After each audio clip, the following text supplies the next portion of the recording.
Welcome back.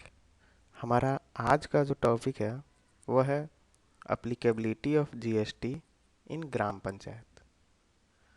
अर्थात कि क्या एक ग्राम पंचायत को जीएसटी का रजिस्ट्रेशन लेना चाहिए या नहीं लेना चाहिए, क्या ग्राम पंचायत के ऊपर जीएसटी एप्लीकेबल है या नहीं। तो जैसा कि हम लोग जानते हैं कि कुछ एक चीज़ों को छोड़कर जो कि हमारे सीजीएसटी एक्ट में स्पेसिफाइड है उनको छोड़कर बाकी हर एक जगह पे जीएसटी एप्लीकेबल है। तो हम अपने पंचायत के संदर्भ में ये जानना चाहेंगे कि क्या हमारे ग्राम पंचायत में जीएसटी एप्लीकेबल है कि नहीं। तो इसके लिए हम सीजीएसटी एक्ट का सेक्शन 51 सब सेक्शन 1 देखते हैं। इसमें कहता है कि not with standing anything to the contrary content in this act the government may mandate. अर्थात कि इस एक्ट में या सीजीएसटी एक्ट में जो कुछ भी कहा गया है इसके बावजूद भी गवर्नमेंट जो है मैंडेट कर सकता है a department establishment of the central government और स्टेट गवर्नमेंट। डिपार्टमेंट चाहे सेंट्रल गवर्नमेंट का हो या स्टेट गवर्नमेंट का हो, लोकल अथॉरिटी, गवर्नमेंट एजेंसी और such any other person as notified by the central government on recommendation of council.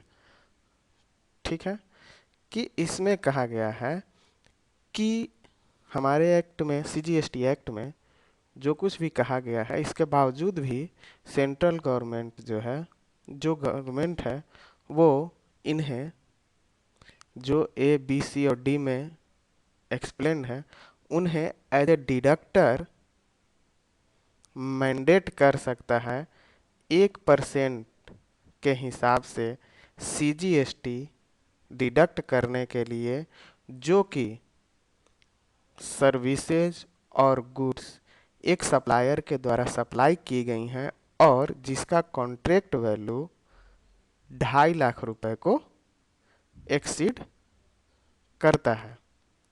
लेकिन अगर साथ ही साथ ये भी बोला गया है कि अगर ये 2.5 लाख रुपए को एक्सीड कर रहा है लेकिन जो लोकेशन ऑफ सप्लायर और प्लेस ऑफ सप्लाई अगर दोनों अलग अलग राज्यों में हो तो ये डिडक्ट नहीं होगा।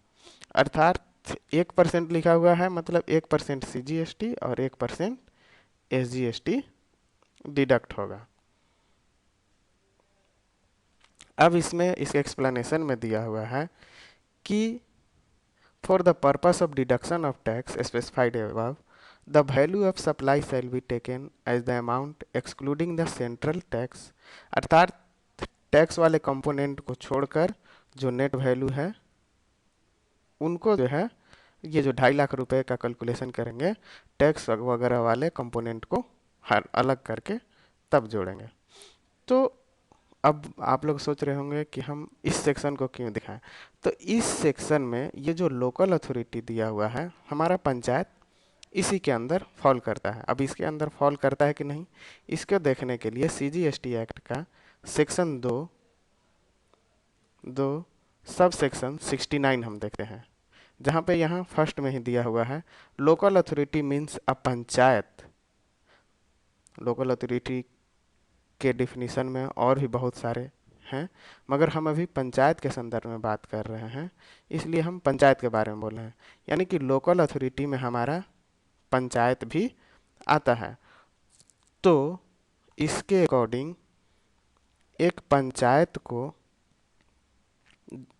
जो कि पंचायत में वर्क होता ही है और वो किसी न किसी गुड्स या सर्विस को लेती ही है, तो जो सप्लायर है जब पंचायत को सप्लाई करेगा तो टीडीएस डिडक्ट करना जीएसटी के अंदर मैंडेटरी हो जाता है।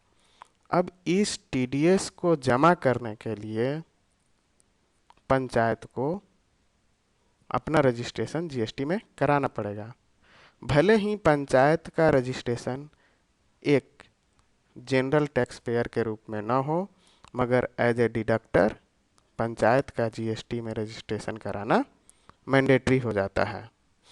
और इसमें जो दिया हुआ है कि मे मैंडेट, ठीक है, कि यानी कि ये भविष्य में लिखा हुआ है, तो ये भी हम क्लियर कर देंगे कि एक कर देना चाहते हैं कि 1 अक्टूबर 2018 से ये मैंडेटरी हो गया है डिडक्ट करना। तो इसलिए हमारे ग्राम पंचायत को जीएसटी में एज ए डिडक्टर रजिस्ट्रेशन कराना ज़रूरी हो जाता है।